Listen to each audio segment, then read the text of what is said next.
Hi everybody. So this is a micro USB adapter that can connect into the Type C USB port on a laptop. So they sell these at the dollar store, so they only cost $1. And here's what the package looks like. Okay, let's open it up and see what this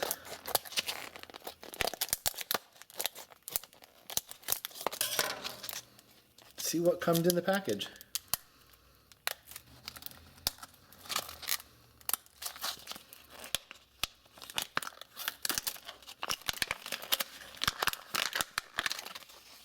So it looks like it's just the card, and the only other thing inside this clamshell is the actual adapter piece itself.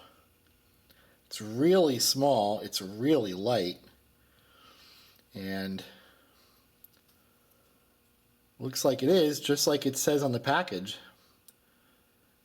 There's your micro USB connector, so this is the same as what you'd have on one of your cell phones.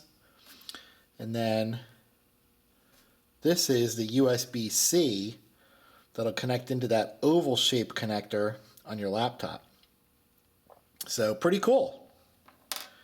Well, if you have any questions or any comments, post them below. And thanks for watching. And if you like my videos, please subscribe.